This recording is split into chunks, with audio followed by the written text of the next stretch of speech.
The moon's surface was cold and gray under the harsh sunlight.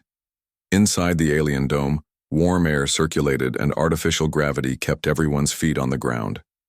General Ryan Carter stepped through the airlock first, followed by Dr. Amy Foster and diplomat Patricia Wells. The sight that greeted them was unlike anything they had imagined. 3 aliens stood waiting in the center of the dome. Ambassador HFY looked like a living diamond, his crystal body catching and reflecting the light. Dr. Veltar was blue-skinned with 6 arms that moved constantly as he worked on floating screens. The 3rd alien, a small gray creature, watched them with huge black eyes. "Welcome, humans of Earth," Ambassador HFY said.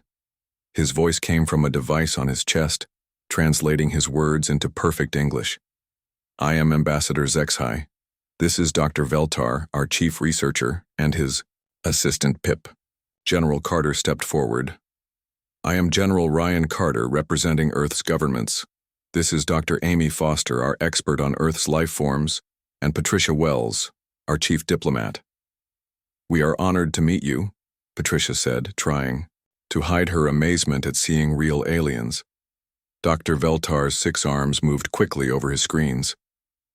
"Humans, we have studied your planet from space. Your world is remarkable. So many dangerous creatures in one place."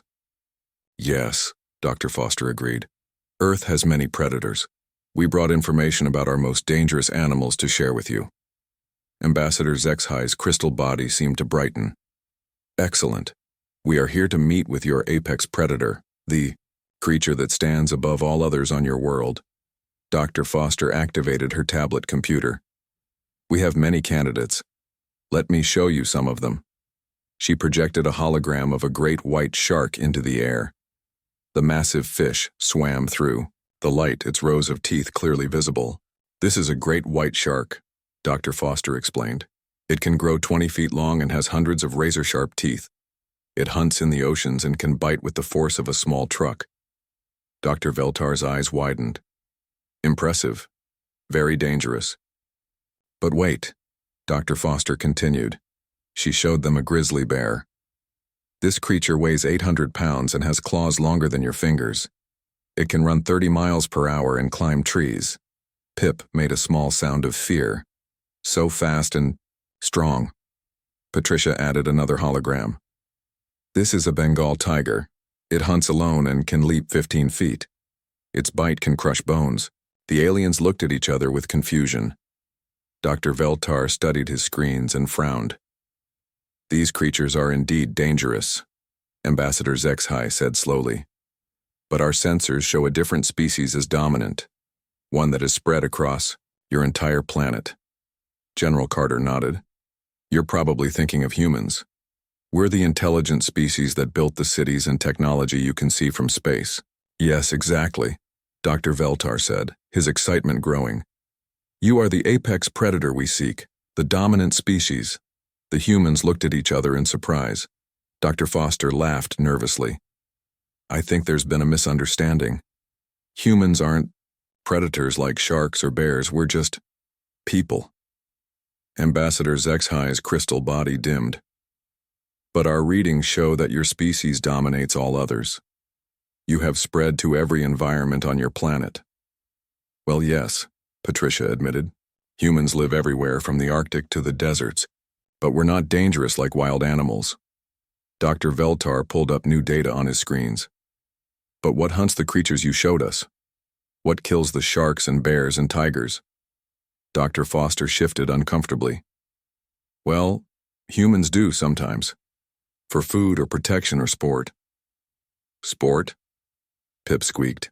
"Some people hunt dangerous animals for fun," General Carter explained. "Not for survival, just as a challenge." The aliens stared at the humans in silence. Dr. Veltar's 6 arms moved frantically over his computers. "You hunt apex predators. For entertainment?" Ambassador HFY asked. "Not all humans," Patricia said quickly. "But yes, some do. We have weapons that make it safer." Dr. Foster tried to change the subject. "Let me show you some other Earth creatures. We have poisonous snakes and spiders." But Dr. Veltar was not listening. He was studying data about human population and spread across Earth. Fascinating. You have conquered polar ice, deep oceans, high mountains, and burning deserts. Most species can only survive in one environment. Humans are adaptable, Dr. Foster said proudly. We build shelters and make tools to survive anywhere. Tools? Ambassador Zexhai leaned forward. What kind of tools? General Carter hesitated. He had hoped to avoid this topic. We make tools for hunting, building, transportation, and defense. Show us, Dr. Veltar demanded. Dr. Foster reluctantly activated another hologram. It showed a simple rifle. This is a basic hunting weapon. It fires metal projectiles at high speed. The aliens studied the weapon with growing alarm. Pip hid behind Dr. Veltar's larger form. The projectile travels faster than sound, General Carter added. It can kill most Earth animals from a safe distance. Ambassador Zexhai's body flickered. You can kill your apex predators from far away? Yes, but we also have more powerful weapons, Patricia said, then immediately regretted her words. Dr. Veltar's screens showed new information. Our scans detect weapons across your planet, many weapons, some very large. The humans exchanged worried looks. They had hoped to keep Earth's military capabilities secret until they understood alien intentions. Humans have weapons for protection, General Carter said carefully, like any intelligent species might. But the scale is enormous, Dr. Veltar said, his voice filled with amazement. Our sensors detect enough weapons on your planet to fight wars involving millions of individuals. We've had some conflicts in our history, Patricia admitted. Ambassador Zexhai stood very still. You fight wars against your own species? Sometimes, General Carter said. But we're trying to be more peaceful now. Dr. Veltar showed his companions data on his screens. They could not read the alien symbols, but the numbers seemed to shock the aliens. This is unprecedented, Ambassador Zexhai said quietly. In all our travels, we have never encountered a species that wages war against itself, while simultaneously hunting other apex predators for sport. Dr. Foster tried to explain. Humans are complex. We can be peaceful or aggressive depending on the situation. You choose when to be predators? Pip asked in a tiny voice. In a way, yes, Dr. Foster said. Most humans live peaceful lives, but we can defend ourselves when necessary. Dr. Veltar looked up from his screens. Our records show that humans have eliminated entire species from your planet, not for food or territory, but by accident. The humans fell silent. This was another uncomfortable truth. We call them extinctions, Dr. Foster said sadly. Sometimes human activity affects other species in ways we don't expect. You destroy other species without meaning to? Ambassador Zexhai asked. We're learning to be more careful, Patricia said quickly. We now work to protect endangered species. But the damage was done. The aliens looked at the humans with a mixture of fear and fascination. Dr. Veltar saved his data and closed his screens. We need time to discuss what we have learned. Ambassador Zexhai nodded. We will contact you tomorrow with our decision about your application to join the Predator Guard. Wait, General Carter said. We never applied to join anything. We just wanted to meet you. Every apex predator we encounter is evaluated for the Predator Guard, Ambassador Zexhai explained. It is automatic. As the aliens prepared to leave, Dr. Veltar turned back to the humans. One more question. Are there more dangerous creatures on your planet than the ones you showed us? Dr. Foster thought for a moment. Well, there are microscopic organisms that cause diseases. Some humans study those too. Dr. Veltar's blue skin went pale. You study invisible killers as well? The aliens left quickly, leaving the humans alone in the dome. Patricia, General Carter, and Dr. Foster looked at each other with worry. I don't think that went well, Patricia said. The massive alien ship hung in space like a dark mountain among the stars. Inside its metal halls, Dr. Veltar moved his 6 arms quickly over glowing screens. His blue skin shimmered under the ship's lights, as he studied the data flowing across his computer. Another planet completed, he said to his assistant, a small gray creature named Pip. The creatures of Kepler 442b are now in our files. Pip's large eyes blinked twice. What did you find there, Doctor? Giant lizards with acid breath. Very dangerous. They will make good soldiers for the Predator Guard. Dr. Veltar's voice carried satisfaction. For 20 years he had traveled the galaxy studying the most dangerous creatures on every world. The Galactic Confederation needed strong fighters to keep peace between the stars. Doctor, came a voice from the bridge. We have reached the next system. Sol system, third planet from the star. Dr. Veltar looked at his star charts. Earth. A blue and green world covered mostly in water. His sensors had already found something interesting here. Very interesting. Pip, look at these readings, he said, pointing at his screen. This planet has thousands of dangerous creatures, but one species stands above all others. On Earth, Captain, Jake Morrison floated inside the International Space Station. He was checking the station's systems when his communication panel started beeping. The sound was wrong. It was not the usual call from Mission Control. Hello? Jake said into his microphone. This is the International Space Station. Who is calling?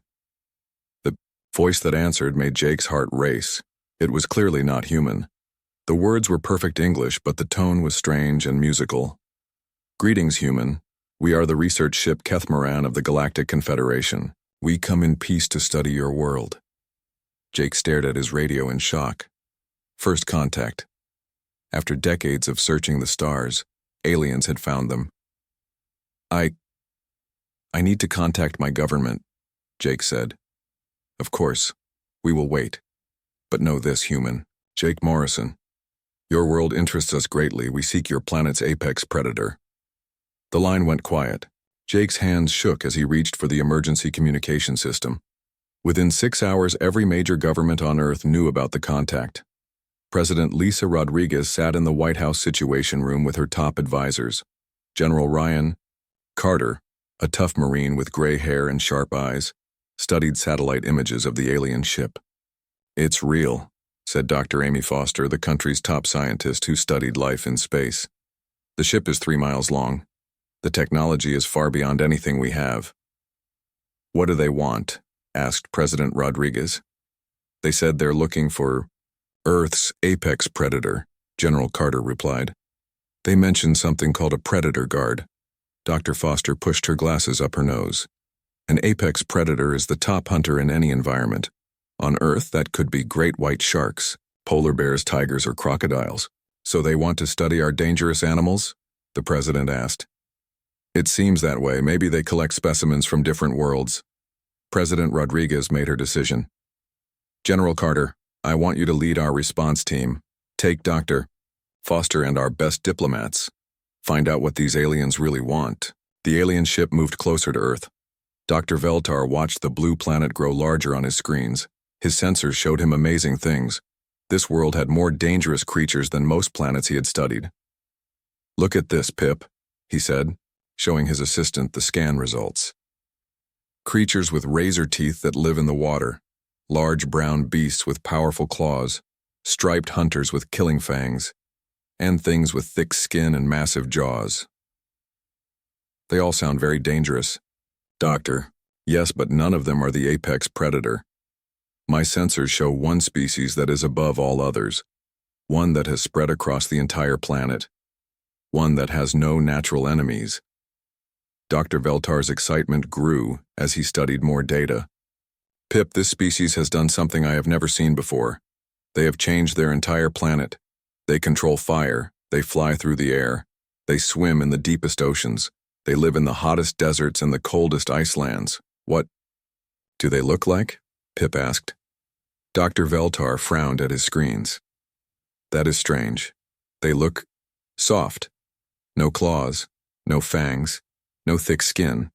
But the data does not lie. They are the dominant species. Ambassador Zexhai entered the laboratory. The tall alien looked like living crystal, with light shining through his clear body. He was the expedition's leader and had studied thousands of worlds. Doctor, Have you found this planet's apex predator? Yes, Ambassador, but something is confusing about the readings. Explain. Dr. Veltar showed him the data. The apex predator species shows incredible spread and dominance, but they appear physically weak. Perhaps they use poison or disease as weapons. Ambassador Zexhai studied the information. Interesting. We must be careful. The most dangerous predators often look harmless. Contact the humans again. Tell them we wish to meet their apex predator. Back on Earth, General Carter received the alien message in the Situation Room. The aliens wanted to meet on the moon in 2 days. They would bring their own air and gravity systems. They specifically asked for our apex predator, General Carter told President Rodriguez. I think they want to see a big cat or a shark. Dr. Foster shook her head. We can't bring a living shark to the moon. Maybe we should bring video footage and scientific data instead. Good idea, the president agreed. Show them our most dangerous animals. But be careful. We don't know what they really want. Patricia Wells, the State Department's top diplomat, joined the team. She was known for staying calm in difficult situations. Remember, she told the group, this is the most important meeting in human history. Everything we do will affect our future with these aliens. General Carter nodded. We'll take transport ships to the moon. Dr. Foster, prepare your animal data. I'll bring security, just in case. As Earth prepared for the meeting, Dr. Veltar continued his studies. The more he learned about Earth's apex predator, the more confused he became. The creatures seemed to have no natural weapons, but they had somehow conquered an entire planet. Maybe they are more dangerous than they appear, he told Pip. We will learn tomorrow. On the moon, construction crews from both species worked to build a meeting place. The aliens created a clear dome with air and gravity. Humans added their own equipment and communication systems. Jake Morrison watched from the space station as ships moved back and forth between Earth and the moon. In less than 24 hours, humans would meet aliens face to face for the first time. He wondered what the aliens would think of Earth's creatures. Would they be impressed by sharks and tigers?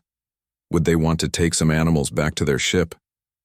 Jake had no idea that the meeting would change everything humans thought about themselves. Back aboard the Kethmaran, Dr. Veltar worked through the night. His 6 arms moved constantly over glowing screens as he analyzed every piece of data about humans. The more he learned, the more disturbed he became. Pip, he called to his assistant, look at these numbers. Humans have spread to every continent on their planet, every environment, every climate zone. Pip's large eyes blinked nervously. Is that unusual, Doctor? Very unusual. Most species adapt to one environment over millions of years. Humans did it in just thousands of years. They changed themselves instead of waiting for evolution. Ambassador Zexhai entered the laboratory. His crystal body was dim with worry. What have you discovered about these humans? Dr. Veltar showed him a display of Earth's surface. Red dots covered the planet like a disease. Each dot represents a human settlement. They are everywhere. Deserts, frozen wastelands, high mountains, isolated islands. Places where no living thing should survive. How do they do it? Ambassador Zexhai asked. They build artificial environments. They carry their atmosphere with them. They create heat in cold places and cold in hot places. They even live underwater and underground. Pip pointed at the screen with a small finger. What are those bright areas? Cities, Dr. Veltar said. Humans gather in groups of millions. They build structures that reach toward the sky and burrow deep into the earth. Ambassador, Zexhai studied the data. Show me their weapons again. The screen changed to show military installations across Earth. Thousands of them scattered across every continent and floating in the oceans. They have enough weapons to destroy their own planet several times over, Dr. Veltar said quietly. But the most disturbing part is how quickly they develop these weapons. Explain. Most species take millions of years to progress from simple tools to advanced technology. Humans did it in just 10,000 years, and they created planet-killing weapons only decades after learning to fly. Ambassador Zexhai's body flickered. Planet-killing weapons? Dr. Veltar showed him images of nuclear explosions. They call them nuclear weapons. Each one can destroy entire cities. They have thousands of them. And they pointed these weapons at themselves? Pip asked in horror. Yes. For decades, they lived under the threat of destroying their own species. They called it mutual assured destruction. Ambassador Zexai was silent for a long moment. Have they used these weapons? Twice against their own kind. Then they realized the danger and made agreements to limit their use. So they are capable of learning restraint, Ambassador Zexai said hopefully. Yes, but look at this data. Dr. Veltar showed them information about Earth's ecosystems. While they were limiting their use of nuclear weapons, they continued destroying other species by accident, cutting down forests, polluting air and water, changing the climate of their entire planet. Pip made a frightened sound. They changed their planet's climate? Without meaning to. As a side effect of their industrial progress. The three aliens stared at the data in shock. No species in the Galactic Confederation had ever accidentally changed an entire planet. There's more, Dr. Veltar continued. He showed them videos of humans hunting. Watch how they hunt other apex predators. The video showed a human with a simple bow and arrow tracking a massive bear through thick forest. The human moved silently, following tracks and signs that would be invisible to most creatures. The human is smaller and weaker than the bear, Dr. Veltar narrated. But watch what happens. The human waited for hours in perfect stillness. When the bear appeared, the human released one arrow that struck precisely.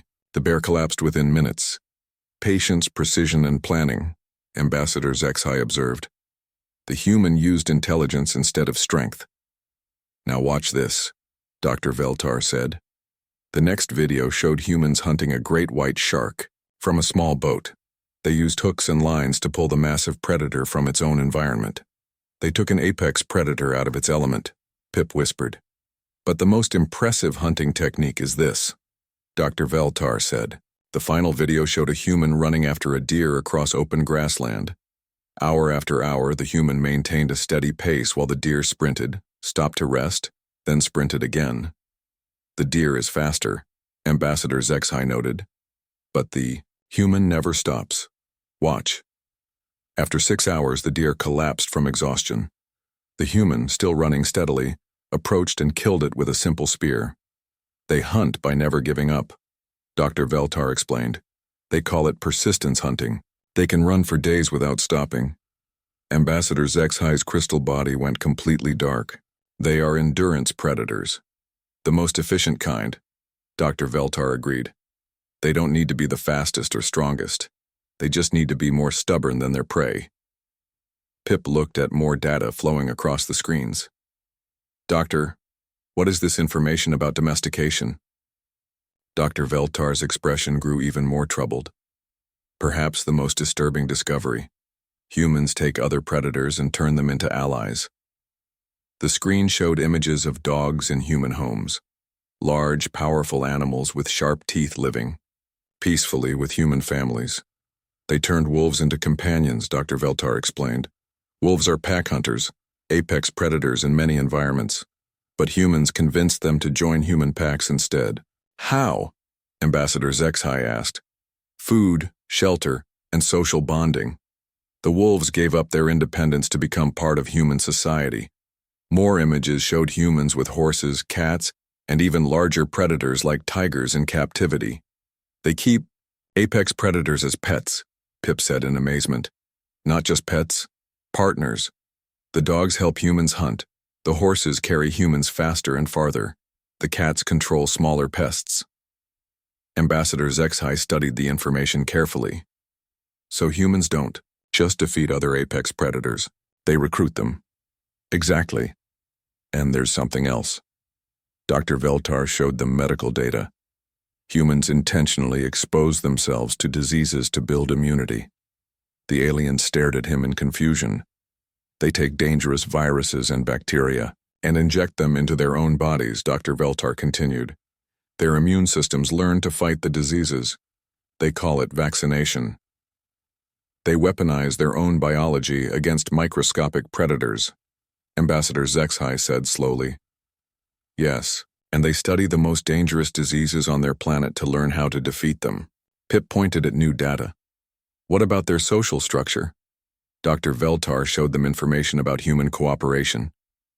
This may be the most important factor. Humans work together on a scale we have never seen.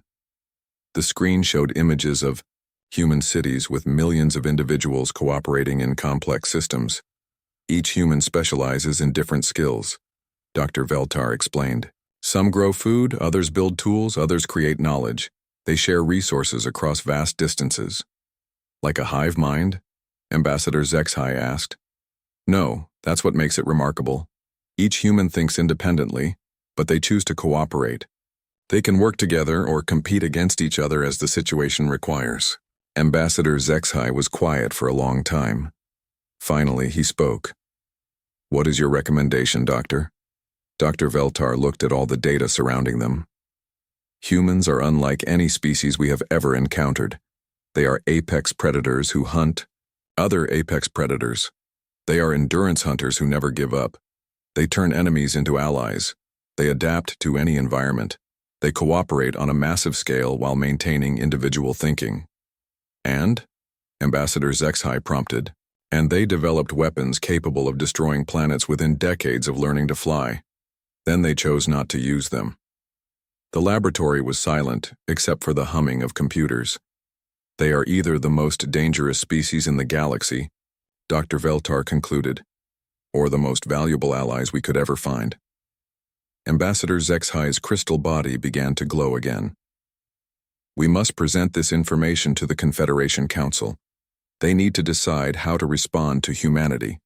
The aliens prepared their report. None of them noticed one final detail in the data. Human populations continued to grow.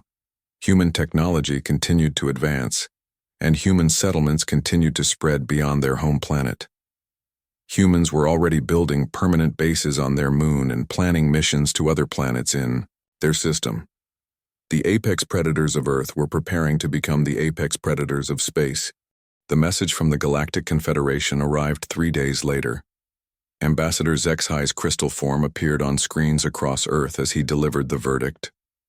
People of Earth, he began, the Confederation Council has reviewed your species for membership in the Predator Guard. The decision was complicated. President Lisa Rodriguez watched from the White House with her entire cabinet. General Ryan Carter stood at attention, waiting for the judgment. Some council members believe humans are too dangerous for inclusion, Ambassador Zexhai continued. Others argue that humanity would be valuable allies. To resolve this dispute, we offer a test. Dr. Amy Foster leaned forward. What kind of test?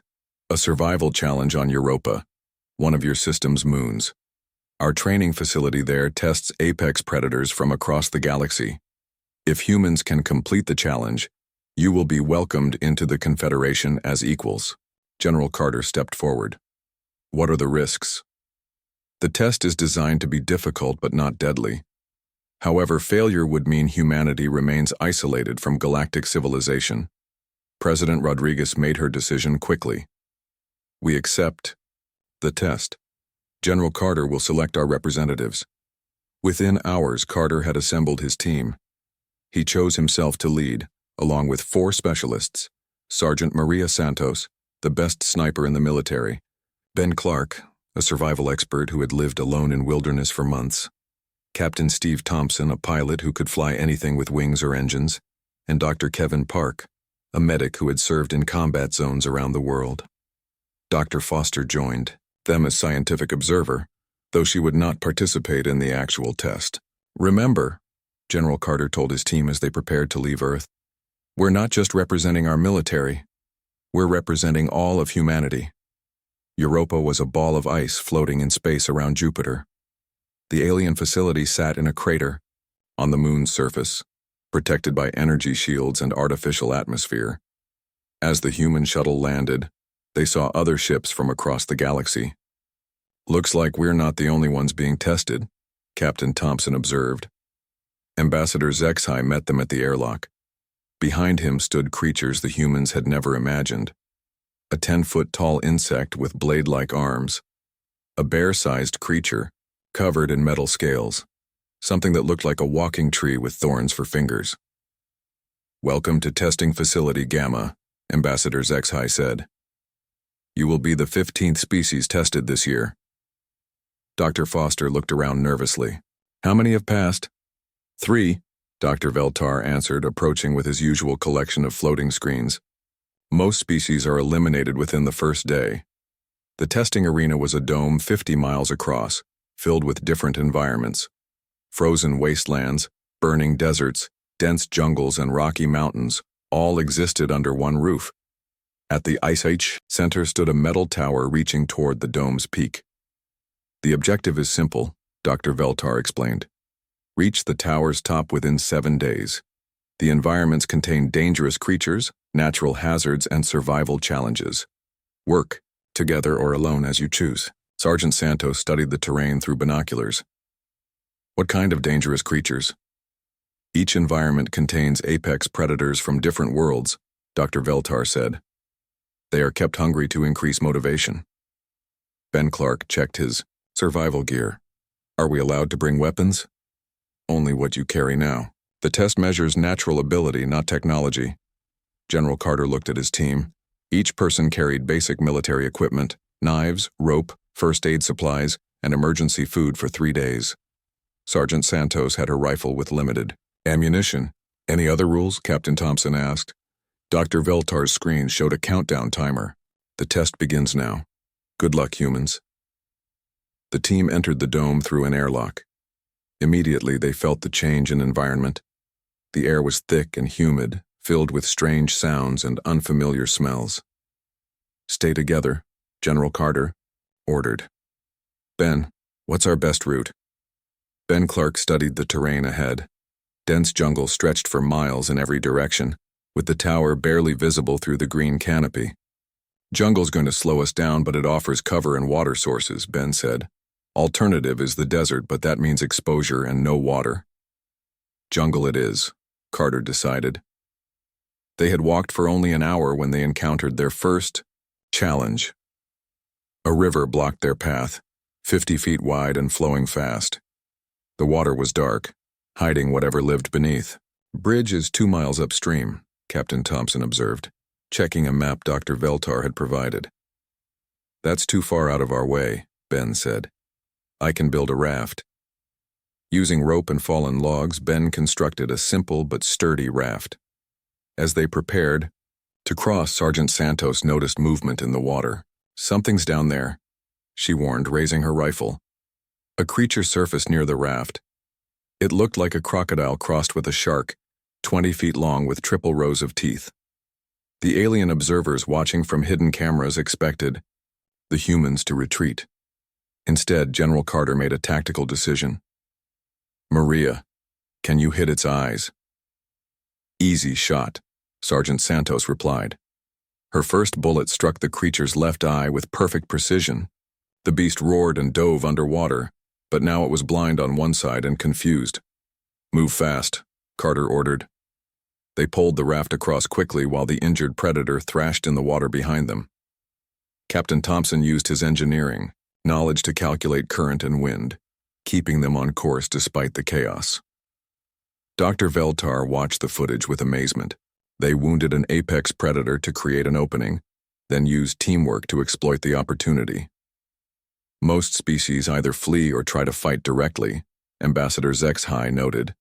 The humans continued through the jungle, facing new challenges every few hours. Poisonous plants, unstable ground, and territorial creatures blocked their path. But each time they found solutions.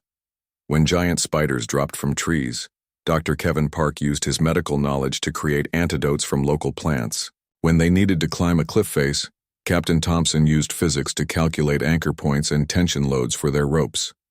They solved problems instead of just surviving them, Dr. Veltar observed. On the 3rd day, they reached the desert environment. The temperature jumped 40 degrees and water became precious. Other alien species would have struggled with the dramatic change, but the humans adapted quickly. Ben Clark built solar stills to extract water from the air. Sergeant Santos hunted desert creatures for food, Using minimal ammunition and maximum skill, Captain Thompson navigated by the stars when sandstorms blocked their view. "Look at their coordination," Ambassador Zexai said to the other alien observers. "Each human has different skills, but they work as one unit." The most dangerous test came on the 5th day. They entered a mountain environment where the dominant predator was a creature called a stone bear. It was twice the size of an earth grizzly, with hide-like armor and claws that could cut through rock. The stone bear had killed dozens of alien test subjects over the years. It was fast, intelligent, and nearly impossible to injure with conventional weapons. When the humans encountered it blocking their path to the tower, the alien observers expected them to find another route. The detour would cost them too much time to complete the test. Instead, the humans did something unprecedented. They studied the creature. "Look at how it moves," General Carter said quietly. "Heavy on the front legs. Claws are long but slow to retract." "Eyesight is poor," Sergeant Santos observed, "but hearing is excellent." Ben Clark examined the terrain. "Rocky ground here is loose. Unstable." Dr. Kevin Park checked his medical supplies. "I have enough sedative for something that size, but I'd need to inject it directly." Captain Thompson calculated weight and trajectory. "If we could get it off balance." The humans spent 2 hours planning. Then they executed a strategy that no alien species had ever attempted. They hunted the apex predator. Ben Clark made noise to attract the stone bear's attention while positioning himself near a cliff edge. When the creature charged, Sergeant Santos shot precisely at its front paws, not trying to cause serious damage but forcing it to stumble on the loose rocks. Captain Thompson and General Carter used ropes to tangle its back legs, while Dr. Kevin Park approached from behind with his sedative. The stone bear fought wildly, but the humans had planned for its every reaction. Within 10 minutes, the most dangerous predator in the facility was unconscious and secured with ropes. "They didn't kill it," Dr. Veltar said in amazement. "They captured it alive. And they did it through cooperation and planning," Ambassador Zexai added, "not brute force." The humans reached the tower on the 6th day, a full day ahead of schedule. At the top, they found a simple button marked "Complete." General Carter pressed it, and lights flashed across the facility. The test was over. When they returned to the facility's main building, they found every alien observer waiting for them. The 10-foot-tall insect warrior made clicking sounds of approval. The metal-scaled creature nodded with respect. Dr. Veltar approached with his screen showing test results. "In 50 years of testing, only 4 species have completed this challenge," he said. "You are the first to do it without losing a single team member." Ambassador Zexai's crystal body glowed brightly. "And the first to capture the stone bear, instead of killing it." "We didn't need to kill it," General Carter replied. The Confederation Council chamber was a vast space filled with representatives from 12 different species. Each delegation sat in specially designed areas suited to their biology. Crystal beings floated in energy fields. Aquatic species remained in water tanks. Others required different atmospheres or gravity levels. Ambassador Zexai stood at the center, his crystal body pulsing with nervous energy. Around him, holographic displays showed the advancing void swarm consuming planets at the galaxy's edge. "The situation has changed," he announced to the assembled delegates. "The human test was successful, but now we face a greater crisis." Warcast Commander Thraknor of the Draxian Empire rose from his delegation. The massive reptilian warrior stood 12 feet tall, covered in natural armor plating. His species had conquered hundreds of worlds before joining the Confederation. "The void swarm grows stronger every day," Thraknor declared. "They have consumed 17 worlds in the past month. Our conventional forces cannot stop them." Dr. Veltar's screens showed battle footage from the front lines. The void swarm was unlike any enemy the galaxy had ever faced. They were a hive mind that absorbed other life forms, growing larger and smarter with each victory. "Our Predator Guard units have fought bravely," said Speaker Lithara of the Centauri Republic, her melodic voice filling the chamber. "But they are trained to fight individual targets, not overwhelming numbers." "Which brings us to the human question," Ambassador Zexai said. The Council must decide whether to admit humanity to the Confederation during this crisis. The debate that followed was intense. Half the Council believed humans were too dangerous to trust. The other half argued that humanity's unique abilities were exactly what they needed against the Void Swarm. Humans wage war against their own kind, argued Councillor Vexen of the peaceful Altarian Collective. How can we trust them not to turn on us? Because they also choose not to wage war, countered Ambassador Zexai. They developed planet-killing weapons and then made agreements to limit their use. That shows wisdom. Commander Thraknor studied the human test results on his battle computer. Their tactics are impressive. They captured our most dangerous test creature without killing it. But can they fight when killing is necessary? As the debate continued, alarms sounded throughout the station. Emergency lights flashed red as urgent. Messages flooded the communication systems. "What's happening?" Speaker Lethara asked. A technician's voice came over the speakers. "The Void Swarm has broken through our outer defenses. They're heading for the Kepler system. 4 billion inhabitants." The council chamber fell silent. The Kepler system was a core Confederation world, home to 3 member species. If it fell, the swarm would be within striking distance of dozens of other populated systems. "How long do we have?" Ambassador Zexai asked. 18 hours until they reach Kepler Prime," the technician replied. Commander Thraknor activated his battle displays. "All available Predator Guard units are already deployed. We have no reserves." "Then we must evacuate the civilian population," Speaker Lithara said sadly. 4 billion beings. Dr. Veltar's screens showed evacuation calculations. "Impossible. We don't have enough ships." The council members looked at each other with desperation. For the first time in centuries, the Confederation faced a threat they could not handle. "There might be another option," Ambassador Zexai said quietly.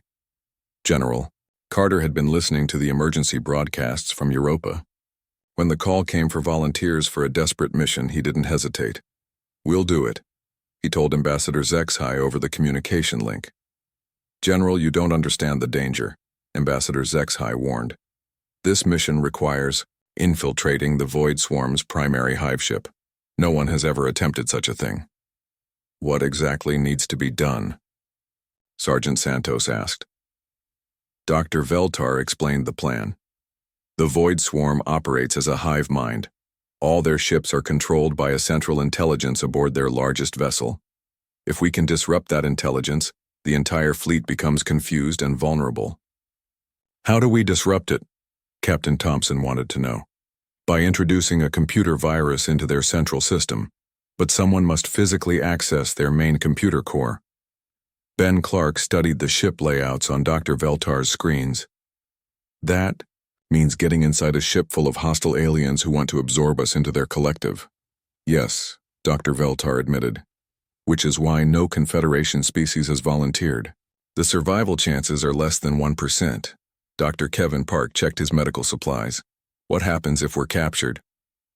"The Void Swarm absorbs other life forms into their collective consciousness. You would cease to exist as individuals." The mere human team looked at each other. They had volunteered without knowing the full risk. Now they understood why no one else had offered. "We're still going," General Carter said firmly. Ambassador Zexai's crystal body dimmed. "Why? You barely know us. Why risk your lives for the Confederation?" "Because it's the right thing to do," Dr. Foster said simply. 4 billion innocent lives are at stake. The mission began 12 hours later.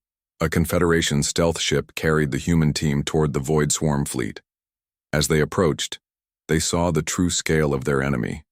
The hive ships were enormous, dark structures that seemed to absorb light itself. The main vessel was 50 miles long, surrounded by thousands of smaller ships. Together, they moved through space like a black ocean. "How do we get inside without being detected?" Captain Thompson asked. Ben Clark had been studying Void Swarm behavior patterns. "They absorb other ships into their collective. If we disguise our ship as a captured vessel, they might bring us aboard." "That's incredibly risky," the Confederation pilot warned. "If they discover the deception before we're inside, they'll absorb us immediately. General Carter finished. But it's our best chance. The disguise worked. Their ship was captured by the Hive vessel's tractor beams and pulled into a massive docking bay. As they landed, thousands of Void Swarm drones moved around them, preparing to process the new addition to their collective. The humans waited until the bay was nearly empty, then emerged from their ship. They wore stolen Void Swarm clothing and moved with the slow, synchronized pace of drones. "Stay in formation," Carter whispered. "Act like you belong here." They walked through corridors filled with absorbed beings from dozens of species. Former Confederation soldiers, civilian refugees, even some Predator Guard members, all moving with the blank expressions of the collective. "This is horrible," Dr. Park said quietly. "Focus on the mission," Sergeant Santos replied, though her voice showed the same emotion. Using Dr. Veltar's intelligence, they navigated deeper into the ship. The central computer core was located in the vessel's heart, protected by multiple security levels. As they approached the core chamber, they encountered their greatest challenge, the Void Swarm's central intelligence itself, a massive organic computer that pulsed with dark energy. "The virus must be inserted directly into the central node," Dr. Foster said, showing them a small device. "But the moment we do it, the intelligence will know we're here." "How long do we need?" General Carter asked. 3 minutes for the virus to spread through their entire network." "Then we hold for 3 minutes," Carter decided. The moment Dr. Foster inserted the virus, alarms sounded throughout the ship. Void Swarm warriors poured into the chamber, but the humans were ready. Sergeant Santos took position with her rifle, picking off enemies with perfect accuracy. Ben Clark used his knowledge of alien technology to seal doors and create barriers. Captain Thompson rigged explosives to control access points. Dr. Park and Dr. Foster protected the virus insertion point, while General Carter coordinated their defense. For 3 minutes, 5 humans held off an entire Hive ship's defenses. They fought with the tactical precision of trained soldiers and the desperate courage of people protecting their friends. When the virus finally took hold, the effect was immediate. Throughout the Void Swarm fleet, ships stopped moving. Drones collapsed. The hive mind's control dissolved into chaos. "It worked," Dr. Foster announced. "The collective is fragmenting." But their celebration was brief. Void Swarm warriors were still pouring into the chamber, no longer coordinated but still dangerous. "We need extraction," General Carter called over his radio. "On the way," came the reply from their Confederation rescue ship. They fought their way back through the ship's corridors as the Void Swarm collective continued to collapse around them. Former prisoners began to wake up from their enforced mental slavery, adding to the confusion. The rescue ship found them in the docking bay, surrounded by enemies but still fighting. As they escaped, they watched the Void Swarm fleet tear itself, apart without the hive mind's coordination. Back at the Confederation Council, news of the mission's success spread quickly. The immediate threat was over and the Void Swarm would need years to reorganize. 5 humans accomplished what our entire military could not, Commander Thraknor admitted grudgingly. "They have earned my respect." The council vote was unanimous. Humanity was welcomed into the Galactic Confederation as full members. Months later, the first human Predator Guard training facilities opened on Earth. Sergeant Santos taught alien recruits about precision marksmanship. Ben Clark led wilderness survival courses for species from across the galaxy.